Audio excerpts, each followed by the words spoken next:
Isra Miraj dan kisah Nabi menunjukkan dirinya kepada kabilah-kabilah Arab. Rasulullah melakukan Isra dengan jasad beliau, menurut pendapat yang benar dari kalangan sahabat dan para ulama. Yakni, melakukan perjalanan dari Masjidil Haram ke Baitul Maqdis, dengan mengendarai Al-Burak, ditemani oleh Malaikat Jibril, lalu singgah di sana. Beliau mengimami sholat para nabi di Baitul Maqdis. Pada malam itu juga, dari tempat tersebut, beliau melakukan Miraj ke langit dunia, lalu ke langit berikutnya, ke langit ketiga, keempat, kelima, kemudian langit di atasnya, hingga langit ketujuh.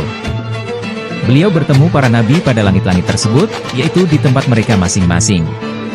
Setelah itu, Nabi naik ke Sidratul Muntaha. Beliau sempat pula melihat Jibril di Sidratul Muntaha dalam bentuk asli yang diciptakan Allah. Pada malam itulah, Allah menetapkan kewajiban sholat 5 waktu. Para ulama berbeda pendapat, apakah beliau melihat Rabb-nya atau tidak. Ada 2 pendapat dalam masalah ini, diriwayatkan secara syahih dari Ibnu Abbas bahwa ia menceritakan, beliau melihat Rabb-nya. Disebutkan juga dalam riwayat lain dari Ibnu Abbas, beliau melihatnya dengan mata hati. Sementara itu, dalam Syahihul Bukhari dan Syahih Muslim, yang diriwayatkan dari Aisyah, diterangkan bahwa ia menyangkal orang yang berpendapat demikian. Aisyah dan Ibnu Mas'ud menegaskan, sesungguhnya yang beliau lihat saat itu adalah Malaikat Jibril. Muslim meriwayatkan dalam syahihnya dari hadits Qatadah, dari Abdullah bin Syakik, dari Abu Dzar. Ia berkata, aku pernah bertanya kepada Rasulullah, apakah engkau melihat Rabb-mu?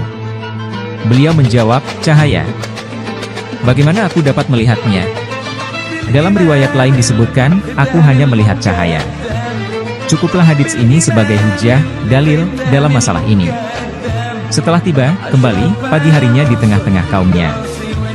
Rasulullah menceritakan kepada mereka tanda-tanda kekuasaan Allah yang sangat besar, yang diperlihatkannya kepada beliau. Namun, mereka mendustakannya, bahkan semakin menyakiti dan berani kurang ajar terhadap beliau. Rasulullah mulai berdakwah kepada berbagai kabilah pada musim-musim haji. Beliau berkata, siapakah yang sudi membawaku kepada kaumnya dan membelaku sehingga aku bisa menyampaikan risalah dari Rabb-ku? Sesungguhnya kaum Quraisy merintangiku untuk menyampaikan risalahnya. Demikianlah.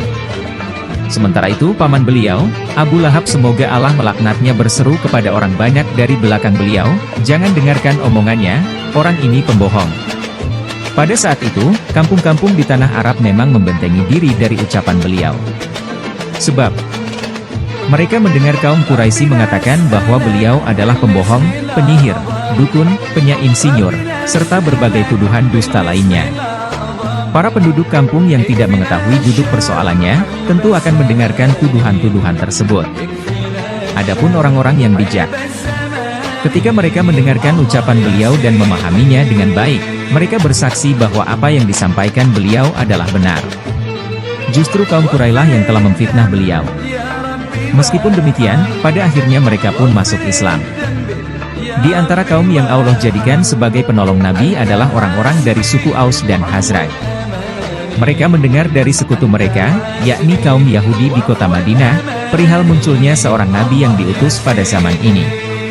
Bahkan, kaum Yahudi mengancam akan menyerang suku Aus dan Khazraj, seandainya Nabi itu datang, dan mendapatkan perlindungan mereka. Mereka mengatakan, kami akan memerangi kalian dan Nabi itu seperti kami memerangi kaum Ad dan Iram. Dahulu orang-orang Ansyar selalu berhaji ke Baitullah.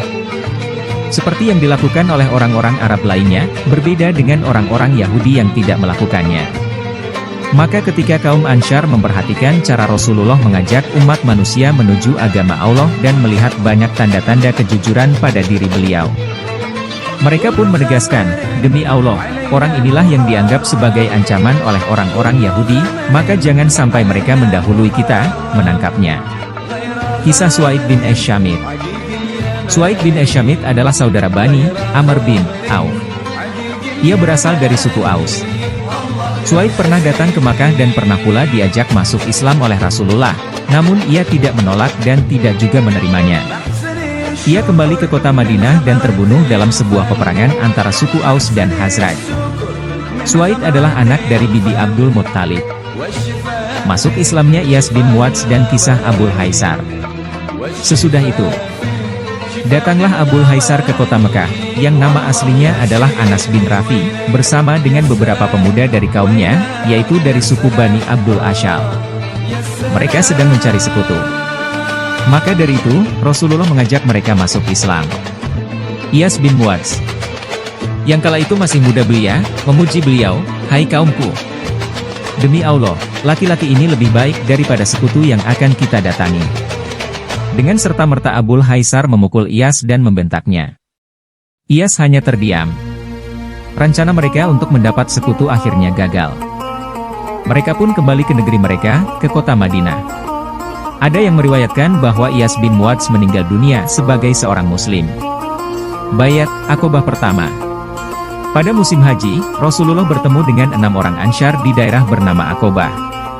Semuanya berasal dari suku Khazraj.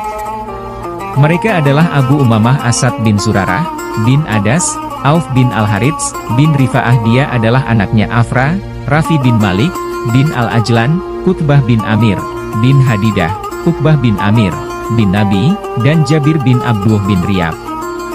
Rasulullah mengajak mereka masuk Islam. Keenam orang itu langsung memeluk Islam, berharap segera mendapatkan kebaikan. Kemudian, mereka pulang ke Madinah dan mendakwahkan Islam kepada masyarakat kota itu. Islam pun tersebar luas di Madinah, sampai-sampai tidak ada satupun rumah yang tidak dipengaruhi oleh Islam. Pada tahun berikutnya, datanglah 12 orang laki-laki, termasuk 6 orang yang pertama, kecuali Jabir bin Abduh bin Riyab. Datang bersama mereka pula beberapa orang, di antaranya saudara Auf, Muadz bin Al-Harits, bin Rifa'ah, dan Zakwan bin Abdukais, bin Haldah. Bahkan, Zakwan sempat tinggal di Makkah hingga ikut berhijrah ke Madinah. Oleh sebab itu, dikatakan bahwa ia adalah muhajir Ansyari, orang yang berhijrah ke Madinah dari kaum Ansyar. Terdapat juga Ubadah bin Esyamit bin Kais dan Abu Abdurrahman Yazid bin Salabah. Ke-10 orang tadi berasal dari suku Khazraj, sedangkan 2 lainnya berasal dari suku Aus, yakni Abul Haitsam Malik bin Taihan dan Uaim bin Saidah. Mereka pun membayat Rasulullah yang isi bayatnya sama dengan bayat kaum wanita. Pada waktu itu, perintah perang belum diturunkan. Ketika mereka kembali ke Madinah, Rasulullah mengutus Amr bin Ummi Maktum dan Mus'ab bin Umair. Mereka mengajarkan Al-Quran kepada para mu'allaf, orang-orang yang baru masuk Islam. Keduanya juga bertugas mengajak manusia ke jalan Allah. Mereka singgah di rumah Abu Umamah Asad bin Surarah. Saat itu, Mus'ab bin Umair yang menjadi imam sholat mereka. Suatu hari, beliau mengerjakan sholat Jumat, bersama 40 orang. Melalui tangan dakwah keduanya, banyak orang yang masuk Islam. Di antaranya Yuasid bin Al-Hudhair dan Sa'id bin Muadz. Masuk Islamnya kedua orang tersebut berdampak positif terhadap suku-suku Bani Al-Ashal, yaitu mereka semua turut masuk Islam, pria dan wanitanya, kecuali Al-Usyairim, yakni Amr bin Sabit bin Waqsi. Keislamannya agak terlambat hingga perang Uhud. Pada perang itulah, ia baru masuk Islam. Ia pun ikut berperang dan terbunuh sebagai syahid sebelum sempat melakukan satu sholat sekalipun. Ketika hal itu diberitahukan kepada Rasulullah, beliau bersabda, ia melakukan sedikit amal, tetapi telah mendapatkan pahala yang besar. Bayat Aqobah kedua. Islam semakin menyebar di Madinah dan memiliki banyak pemeluk. Kemudian, Mus'ab bin Umair kembali ke Makkah. Pada musim haji tahun itu, banyak sekali orang yang datang, baik kaum muslimin maupun kaum musyrikin. Pemimpin mereka kaum Ansyar adalah Al-Barra bin Ma'ruf. Pada malam Aqobah, yakni sepertiga malam pertama, datanglah 73 orang laki-laki dan 2 orang perempuan yang diam-diam menemui Rasulullah. Mereka berbayat kepada beliau secara sembunyi-sembunyi agar tidak diketahui oleh kaumnya dan orang-orang kafir di Makkah. Mereka berbayat atau berjanji akan menjaga Rasulullah dari segala penindasan seperti halnya menjaga anak, istri, dan wanita-wanita mereka. Yang pertama kali berbayat kepada beliau pada malam itu adalah Al-Barra bin Ma'ruf. Laki-laki yang beruntung, bernasib mujur, ini melakukan bayat dengan tegas dan tanpa ragu-ragu. Paman Rasulullah, yakni Al-Abbas, juga hadir dalam pertemuan itu untuk memperkuat dan mengokohkan pembayatan beliau. Padahal, saat itu Al-Abbas masih mengikuti agama kaumnya. Pada malam itu, Rasulullah menunjuk 12 orang pemimpin di antara mereka. Mereka adalah As'ad bin Zurarah, bin Udas, Sa'id bin Ar-Rabi, bin Amr, Abduh bin Rawaha, bin Umruwel Kais, Rafi, bin Malik bin Al-Ajlan, Al-Bara bin Arur, bin Sar, bin Hansah, Abdullah bin Amr, bin Haram, ayah Jabir yang baru saja masuk Islam, Sa'id bin Ubadah bin Dulaim, Al-Munzir bin Amr bin Hunais, serta Ubadah bin Asyamid. Kesembilan orang di atas berasal dari suku Hazraj. Sementara dari suku Aus ada 3 orang, yaitu Yuesid bin Hudhair, bin Samah, Sa'id bin Haitsamah, bin Al-Harits, dan Rifah bin Abdul Munzir bin Zanbar. Ada juga yang mengatakan bahwa ia bukan Rifa'ah, melainkan Abu Haitsam bin Taihan, kemudian menyebutkan lagi orang-orang selain mereka. Adapun 2 wanita yang ikut adalah Ummu Umarah Nasibah binti Ka'ab, bin Amr yang anaknya, Habib bin Zaid bin Ashim, bin Ka'ab. Dibunuh oleh Musailamah Al-Kadzab dan Asma binti Amr bin Adi bin Nabi. Setelah pembayatan tersebut selesai, mereka meminta izin kepada Rasulullah untuk keluar menemui para penghuni lembah Aqobah, namun Rasulullah tidak mengizinkannya. Sesudah itu, Rasulullah mengizinkan kaum muslimin dari penduduk Makkah untuk hijrah ke Madinah. Maka kaum muslimin pun berbondong-bondong melakukan hijrah. Orang pertama yang berhijrah ke kota Madinah dari penduduk Makkah adalah Abu Salamah bin Abdul Asad bersama istrinya, Ummu Salamah. Akan tetapi, sangat disayangkan, kepergian istrinya tertahan selama 1 tahun, atau tepatnya dihalangi sehingga tidak bisa ikut bersama Abu Salamah. Bahkan, Ummu Salamah juga dilarang bertemu dengan anaknya. 1 tahun kemudian, barulah ia dapat keluar berhijrah bersama anaknya ke Madinah, dengan diantar oleh Utsman bin Abi Talha. Ada riwayat yang menyebutkan bahwa Abu Salamah berhijrah sebelum Bai'at Aqabah yang terakhir. Wallahu alam. Setelah peristiwa itu, kaum muslimin secara berturut-turut keluar berhijrah, rombongan demi rombongan. Hijrah Rasulullah. Kaum muslimin yang masih tinggal di kota Mekah, hanya Rasulullah, Abu Bakar, dan Ali. Mereka berdua tetap tinggal di Makkah atas perintah Rasulullah, tentunya bersama dengan kaum muslimin yang masih ditawan kaum musyrikin. Abu Bakar ternyata sudah menyiapkan bekal baginya dan bagi Rasulullah, sambil menunggu izin, wahyu, dari Allah kepada Rasulnya untuk keluar berhijrah. Pada suatu malam, kaum musyrikin berencana membunuh Rasulullah. Beberapa orang pun menunggu di depan pintu rumah beliau. Rencananya, begitu Nabi keluar mereka akan langsung membunuhnya. Namun, ketika beliau keluar, tidak seorang pun di antara mereka yang melihatnya. Diriwayatkan dalam sebuah hadits, bahwasanya beliau menaburkan tanah di atas kepala mereka dan kemudian meloloskan diri ke rumah Abu Bakar. Pada malam harinya, mereka berdua keluar dari pintu kecil yang ada di rumah tersebut. Rasulullah dan Abu Bakar sebelumnya sudah menyewa Abduh bin Uraikid. Ia adalah penunjuk jalan yang terampil, yang mengetahui betul tentang jalan-jalan menuju kota Madinah. Keduanya mempercaya laki-laki ini meskipun ia masih menganut agama kaumnya. Mereka mempercayakan tunggangan mereka kepadanya dan membuat kesepakatan untuk bertemu dengannya lagi 3 hari kemudian di Gua Saur. Tatkala mereka berdua tiba di gua tersebut, Allah mengaburkan jejak keduanya dari orang-orang Quraisy sehingga mereka tidak tahu kemana keduanya pergi. Amir bin Fuhairah adalah orang yang ditugaskan untuk mengirimkan kambing milik Abu Bakar kepada mereka. Sementara itu, Asma binti Abu Bakar membawakan perbekalan keduanya ke gua itu. Abdullah bin Abu Bakar pun sengaja menyelidiki berita, situasi, di Makkah untuk disampaikan kepada mereka sehingga keduanya bisa berhati-hati.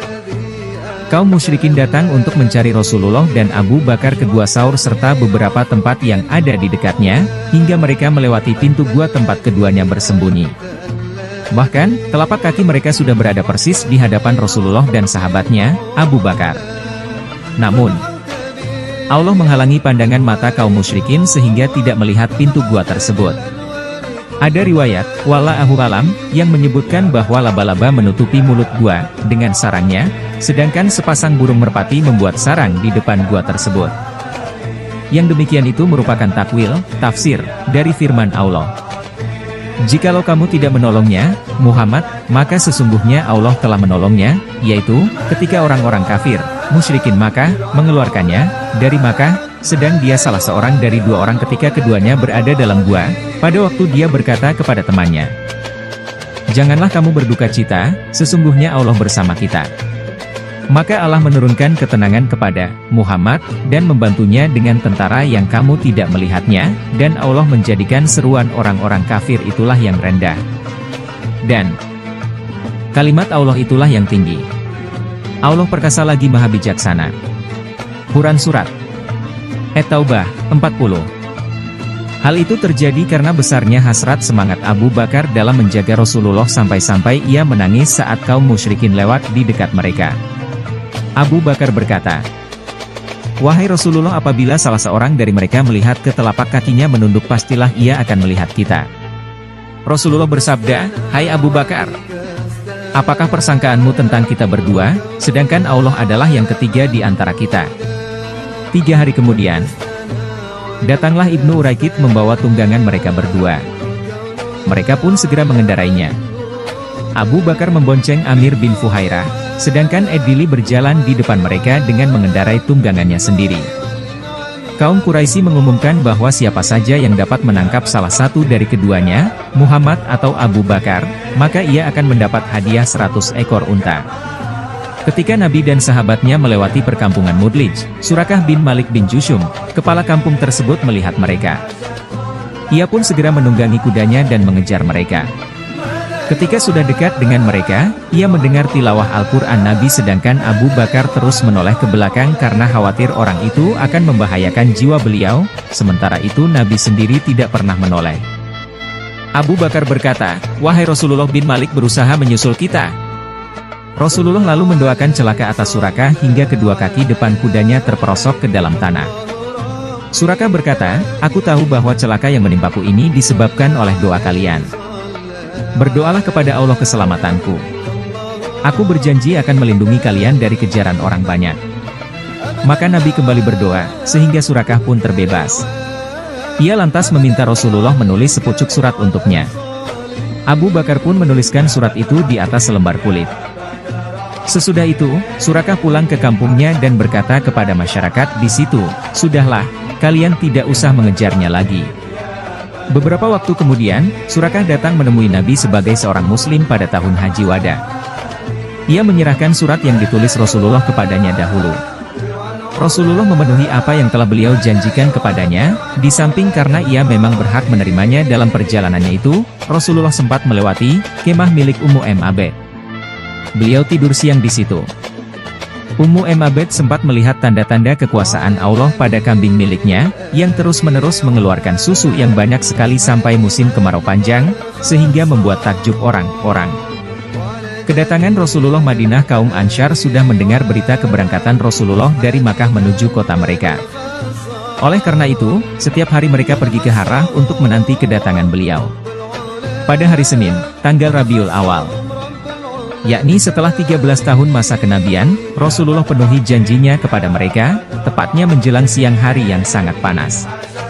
Pada hari itu, kaum Ansyar sudah lama menanti kedatangan Rasulullah, yang mereka tunggu belum juga muncul. Sehingga mereka pulang ke rumah masing-masing. Orang yang pertama kali melihat beliau adalah seorang laki-laki Yahudi. Kala itu ia sedang berada di atas loteng rumahnya, 186 orang itu pun berteriak dengan sekeras-kerasnya, "Hai Bani Kailah, inilah dia orang yang sudah lama kalian tunggu." Dengan serta-merta kaum Ansyar keluar sambil membawa senjata mereka dan segera menemui Rasulullah. Kaum Ansyar menyambut beliau sebagaimana layaknya seorang nabi. Rasulullah sempat singgah di kampung Kuba, di rumah Kultsum bin Al-Han. Ada riwayat yang menyebutkan bahwa beliau singgah di rumah Sa'id bin Haitsama. Kaum muslimin pun berdatangan untuk memberikan salam kepada beliau. Kebanyakan dari mereka belum pernah melihat Nabi sebelumnya. Mayoritas atau sebagian di antara mereka bahkan mengira Abu Bakar adalah beliau karena melihat ubannya yang banyak. Ketika cahaya matahari sudah terik sekali, Abu Bakar berdiri memayungi Nabi dengan sehelai kain. Barulah setelah itu kaum muslimin mengetahui yang mana sebenarnya Rasulullah. Nabi menetap di Madinah.